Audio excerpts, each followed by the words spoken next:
Hello बच्चों, आप लोग कैसे हैं? और ये आपका सैम्पल पेपर है क्लास 9, ठीक है, जो इंग्लिश का पेपर है। और इसका पेपर आपको अभी रिसेंटली 5 तारीख को 6 तारीख को होगा, ठीक है। तो चलिए सैम्पल पेपर सॉल्व करते हैं। आपका टोटल मार्क्स 80 मार्क्स का है और 3 घंटे में ख़त्म करना है, ठीक है। तो चलिए आपको स्टार्ट करते हैं। सेक्शन ए रीडिंग, ये 20 मार्क्स का है। आपको इसमें पैसेज दिए जाएंगे, ठीक है। देखिए आपको मैं पैसेज दिखा रही हूँ और इसमें से ही आपको आंसर फाइंड करके लिखने हैं, ठीक है। तो सबसे पहला है complete the following with the reference से पैराग्राफ 1। तो देखिए आपसे पैराग्राफ 1 लिख दिया है ना आपको, तो आपको कुछ नहीं करना, आपको पैराग्राफ 1 में जाना है और उसमें से उसका आंसर फाइंड करना है। तो the biggest shift in the world of communication has come from. तो देखिए मैं आप जाऊंगी ये पैराग्राफ 1 में। आपका पैराग्राफ 1 दे रखा है, ठीक है। देखिए जो मैंने ये आपका रेड रेड किया हुआ है ना, from newspaper and ratio television social media platform, ये आपके पहले का आंसर है, ठीक है।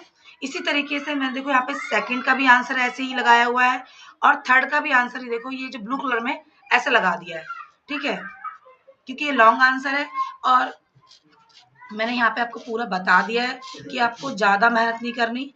सेकंड है how have social media platform change participating new and information sharing. Give one example. आपको इसमें पैराग्राफ 1 में से ही ढूंढना है। तो मैंने पहले ही बता दिया था, वो आपको हल्का ऑरेंज में आंसर मिल जाएगा, चाहे तो आप बैक करके देख सकते हो, ठीक है। लिस्ट एनी टू एडवांटेज, तो भाई इसके भी आप पैराग्राफ 1 में से ही आंसर आपको ढूंढना है, इधर उधर नहीं जाना है, ठीक है। Fill in the blank suitably with reference paragraph 3। तो आप उसमें पैराग्राफ 3 देखना है आपको, ठीक है। तो पैराग्राफ 3 में से आपको आंसर फिल करना है, ठीक है। तो आप पैराग्राफ 3 में जाएंगे, उसे डीपली एक बार दोबारा पढ़ेंगे और आपको आंसर मिल जाएगा, ठीक है। Oh sorry. अब चलते हैं आपके question number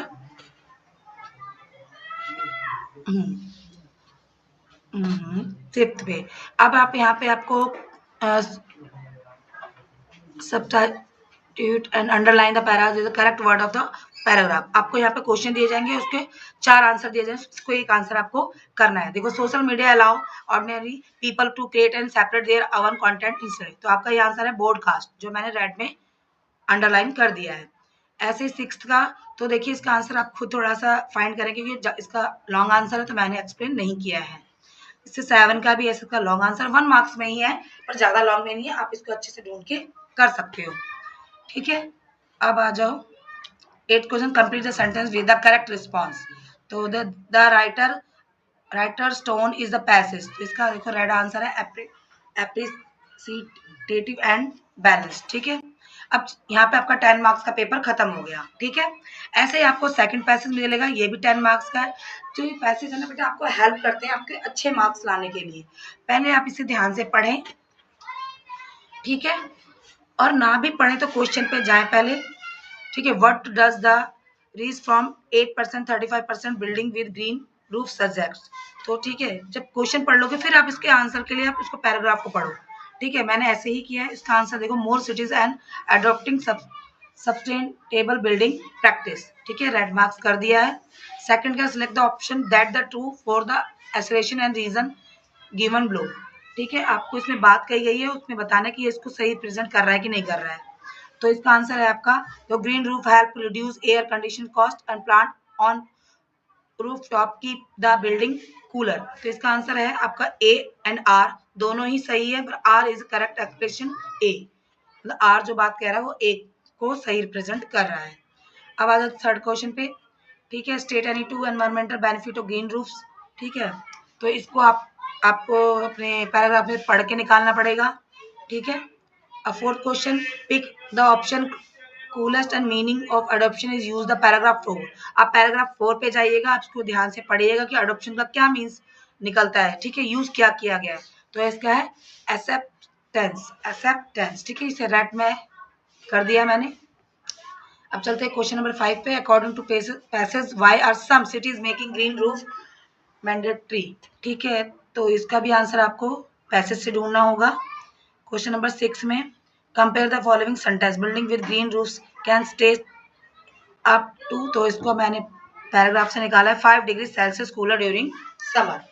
what evidence show that green roofs support ठीक है, तो इसका भी आप आंसर पैसेज से ढूंढेंगे।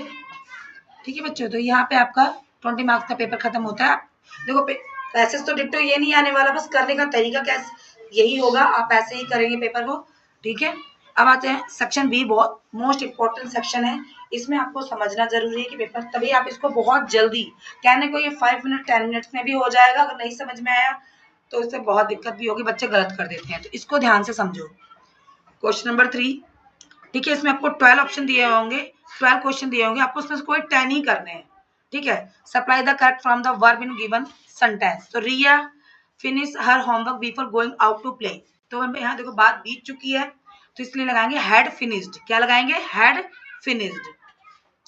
Second, choose the most suitable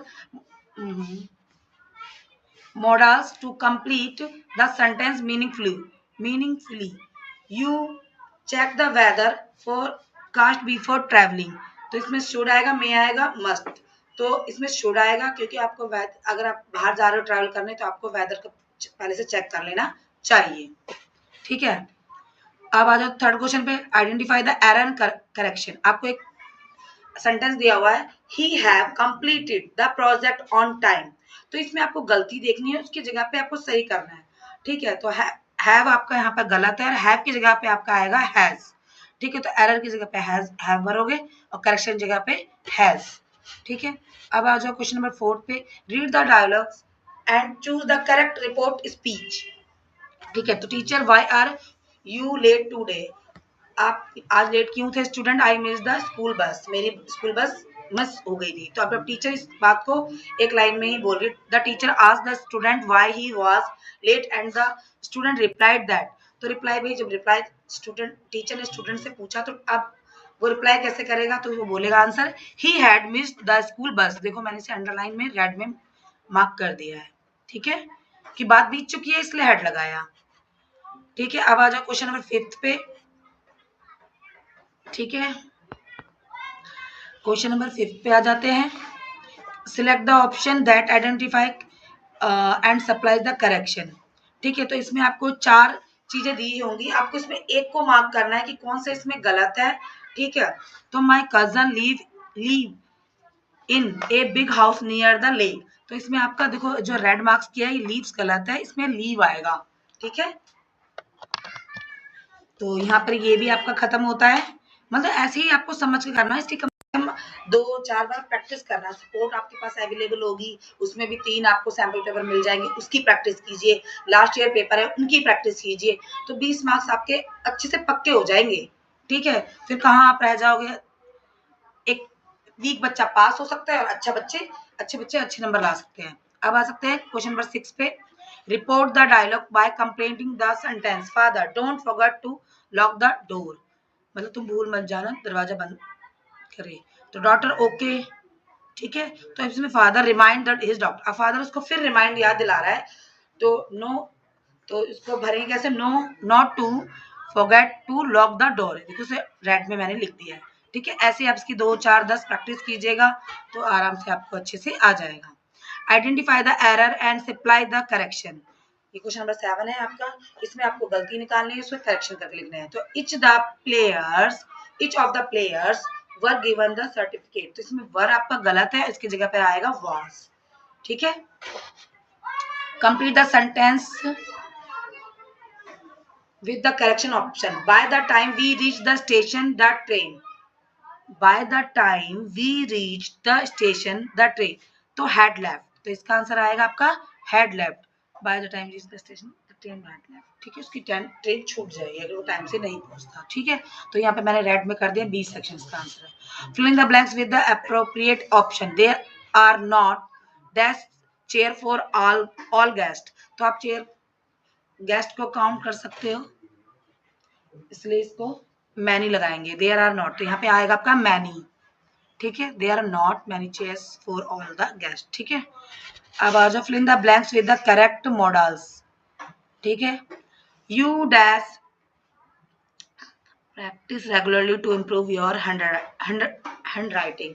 अगर आपको अपनी हैंड राइटिंग इम्प्रूव करनी है तो आपको रोज प्रैक्टिस करनी चाहिए। तो यहाँ पे आएगा शुड, यहाँ पर क्या आएगा? शुड। ठीक है, यहाँ पे मैंने फिल कर दिया है। अब क्वेश्चन नंबर 9 आपका, complete the sentence by choosing the correct option either of the solution acceptable और वर इज हैव। तो यहाँ पर आपका इज आएगा, ठीक है। अब चलते क्वेश्चन नंबर 12 पे। इसमें भी आपको एरर और करेक्शन देखना, तो बहुत ज़्यादा इसमें एरर और करेक्शन वाला पूछा गया, तो प्लीज़ इसकी प्रैक्टिस कीजिएगा।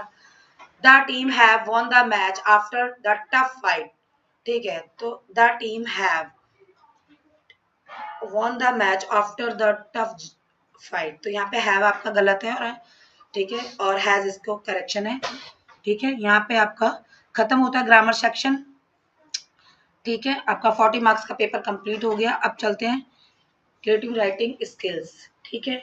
तो आपको क्वेश्चन नंबर 4 अच्छे से पढ़ लेना है, एनुअल डे पे, सपोर्ट डे पे, कैंपस में। तो इसमें आपको करना क्या है, देखो जो करना क्या है मैंने उसको अलग से कलर कर दिया, ऑरेंज में कर दिया। राइट ए डिस्क्रिप्टिव पैराग्राफ लिखना है आपको, और ये जो क्लू दिए हैं, festival decoration, announcement, excited student, तो इस पर आपको 1 से 100 से लेके 120 शब्दों में आपको एक पैराग्राफ लिखना है, ठीक है, एनुअल डे पे, सपोर्ट डे पे, ठीक है। तो इसका यूज करके आप इसे लाइन वाइज भी बनाएंगे ना, तो आप अच्छे से हो जाएगा, ठीक है। अब आ जाते हैं इसके और पे, ठीक है। Study the visual clue description below the and write a descriptive paragraph, ठीक है। तो आप चाहे तो वो वाला कर सकते हो, चाहे ये वाला कर सकते हो। इसमें पैराग्राफ लिखना है, और ये भी आपको क्लू दिए हुए हैं, ठीक है। ABC सिटी मार्केट है, इसे आप अच्छे से पढ़ के जैसा जो सा आपको अच्छा लगता है, जिसकी आपने प्रैक्टिस की हो, उसको आप बनाकर अच्छे से लिख सकते हैं, ठीक है। अब आ जाओ क्वेश्चन नंबर 5 में। यहाँ पे आपको डायरी एंट्री लिखनी है, डायरी एंट्री लिखनी है, ठीक है। You recently gave your first stage performance during the school annual day you are nervous and first but guardly gain confidence, write a diary entry। अब देखो इसको लिखना कैसे ये भी बताया है इसमें, हाउ यू प्रिपेयर्ड, आपने कैसे प्रिपेयर किया, उसके पहले आपको उसके बारे में बताना है। व्हाट हैपेंड ऑन स्टेज, जब आप स्टेज पे गए तब आपको कैसे क्या क्या हुआ आपके संग। ऑडियंस रिएक्शन, आप जब आपने कोई चीज परफॉर्म की तो ऑडियंस का क्या रिएक्शन था, थर्ड पे। और how to experience change you, जब आपने इस चीज को एक्सपीरियंस किया तो आप में क्या चेंज आया, तो आप इसको आराम से लिख सकते हो। 100 से 120 शब्दों में आपको लिखना है, ठीक है। तो और फिर आप इसका भी बी सेक्शन है, आप इन दोनों में से कोई एक कर सकते हो। राइट ए स्टोरी, तो इसका स्टोरी है आपको द लॉस्ट बैकपैक, मतलब आपका कोई बैग है जो अनलॉक है, वो खो गया है, तो कहाँ पर खो गया उसके लिए भी क्लू दिया हुआ है। एक स्कूल पिकनिक पे गए थे, suddenly realise bag is missing, तो इम्पोर्टेंट इनसाइड, तो सर्च है, आप इसको ढूंढने लगे। अगर आपको मेरी अनएक्सेप्ट मतलब कोई आपकी हेल्प करेगा तो मैं उसे आपको गिफ्ट भी दूंगा। तो आप अगर आपको डायरी एंट्री आसान लगती है उसे बना लो, नहीं तो स्टोरी लगती है तो वो बना लो, आप दोनों में से कोई भी कर सकते हो। अब चलते हैं आपका लिटरेचर सेक्शन, ठीक है। ये मैं आपको दिखा देती हूँ, ये आपको देखो पैसेज दिया हुआ है, ठीक है। आपको पैसेज तो पढ़ लेना है, मगर आपको इसकी ना पूरी कहानी पता होनी चाहिए बेटा, तभी आप इसको आंसर आसानी से दे पाओगे, ठीक है।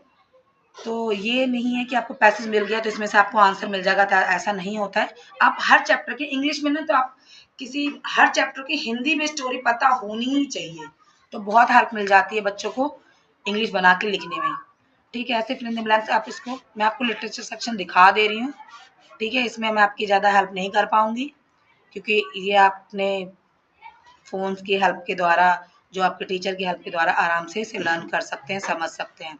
हाँ, कौन से क्वेश्चन आए हैं इस पर इम्पोर्टेंट है, ये मैं आपको दिखा रही पूरा पेपर, ठीक है। क्वेश्चन नंबर 8 है, ये आपका 3 मार्क्स के 4 क्वेश्चन दिए जाएंगे, ठीक है, और उसमें से कोई 3 कर रहे हैं। और मैं इसके लिए बस एक एडवाइस कर सकती हूँ, हर लेसन की आपको हिंदी में स्टोरी पता होनी चाहिए, और इंग्लिश में समरी लर्न कर लो हर लेसन की। आप कोई सा भी क्वेश्चन आए उसकी समरी में से आपको पता होगा, आंसर आपके नंबर के अकॉर्डिंग आप आंसर लिख सकते हो। देखो पहला आंसर है rich of for the top, ठीक है, my childhood, if I were you, A truly beautiful, the snake and the mirror. तो कोई 4 में से 3, 4 है, 5 में से, हाँ 5 क्वेश्चन, कोई 4 करने हैं आपको। 9 में से इसमें भी आपको कोई 3 क्वेश्चन करने हैं, ये आपके 2 मार्क्स के हैं। तो ये भी the happy Prince, the last leaf, ठीक है, द एडवेंचर ऑफ टोटो, जिसमें एक बंदर होता है, क्वेश्चन नंबर 10 है, ठीक है। ये आपके 6 मार्क्स का, इन दोनों में से आपको 6 मार्क्स का करना है, ठीक है। तो भाई इसके लिए पूरी समरी लर्न कर लेना भाई, और उसको अच्छे से, जिसकी भी समरी तुम्हें अच्छे से लर्न पता हो, बनाना आता हो, अच्छे से लिख देना। कोई दिक्कत नहीं, इंग्लिश का पेपर अच्छा होता है, मज़ेदार होता है, क्योंकि बच्चे 9th 10th के बच्चे इंग्लिश बनाना जानते हैं और अच्छे से लिख लेते हैं। और जिनको बनाना इंग्लिश नहीं आती वो तो भाई लर्न कर लो, समरी समरी लर्न कर लो, उसमें से कुछ भी क्वेश्चन आए उनमें से आंसर लिख डालो। ये मैंने प्लस पॉइंट सबको बता दिया है। यहाँ पे आपका पेपर खत्म होता है। सबको Radhe Radhe, best of luck, ठीक है।